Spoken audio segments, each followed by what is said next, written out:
quite surprised to see the singer so drained of his energy. With a stumbling incoherence, he tries to tell you a story, but he can't seem to focus on the words.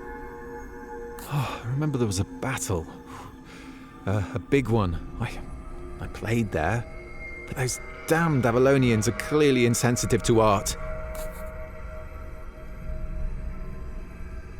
It was a massacre. Men impaled on their own weapons, invisible creatures floating through the battlefield and leaving our soldiers with wounds that won't heal.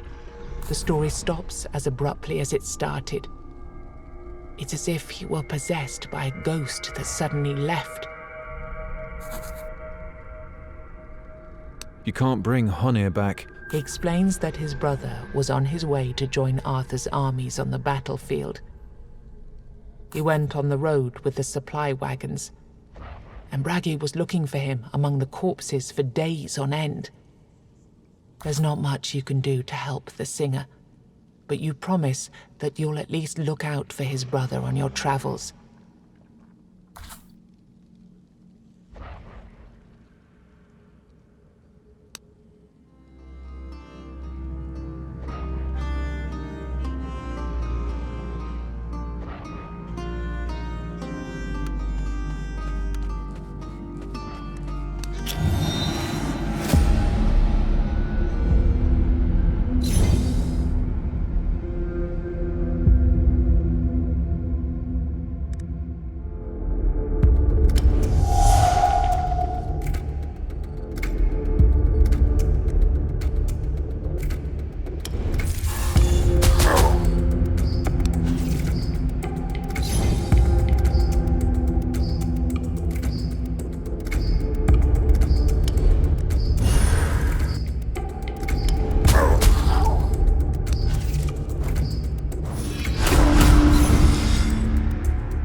He holds one weapon in his hand and has one weapon on his back.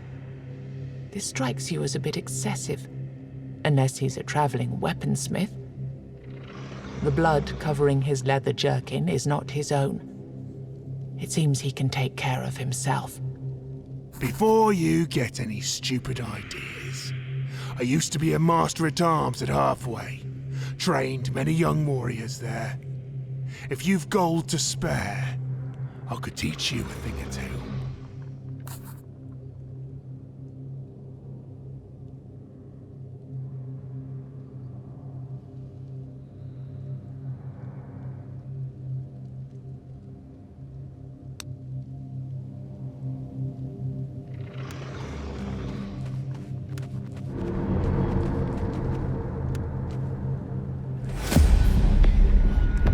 Ökenblå väg, ökenåknet dig, höstel.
You found what was protected by this beast, a stash of gold and jewelry.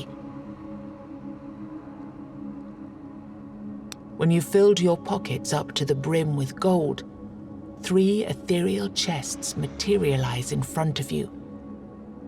Bringing your hand towards one of them causes the others to shimmer and blur.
are old customs that protect the traveling priests of the All-Mother. The one you see before you, walking through the weirdness at a brisk, confident pace, doesn't seem to realize or care that this protection is unlikely to extend here. Before you have a chance to ask her for anything, something leaps out of the weirdness.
Praise the Mother.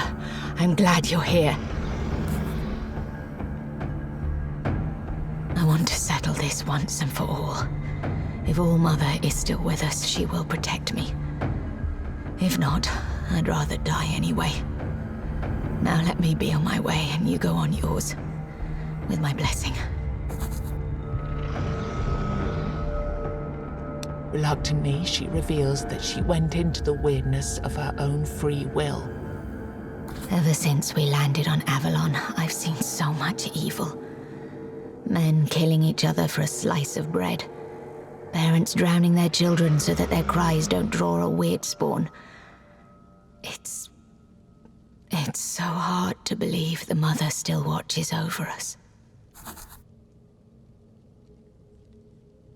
I'm on a pilgrimage, trying to visit all of the shrines raised throughout these lands in the name of the All-Mother.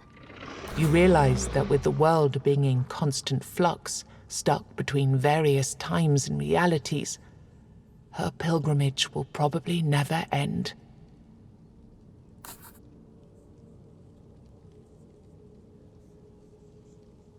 You tell her that since your journey will take you to various places anyway, you might as well help out. You can see that she's exhausted but grateful. Here, it's an incense blessed by the High Priestess. Use it to perform a ritual at all of the All-Mother's altars you can find, and hope that, in time, we'll be able to purify and shield them from corruption. I'm too far away from the altar to cast spells like that. I can give you some potions or teach you a certain technique, though. It's your choice.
You enter a small glade, quite unique in the way its grass reflects the surrounding weirdness.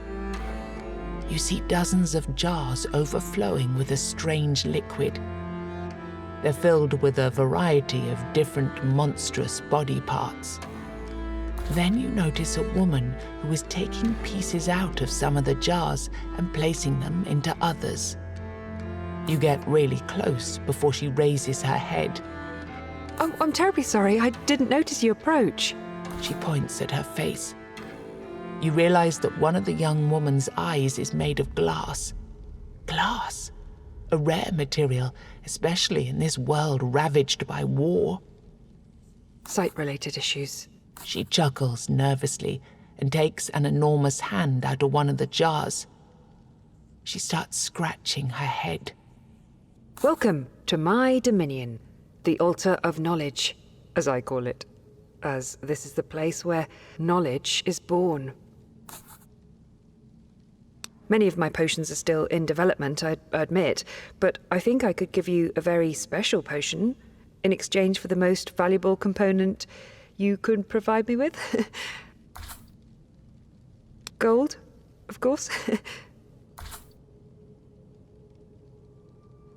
Unfortunately, I only have enough ingredients for one of these, so choose wisely.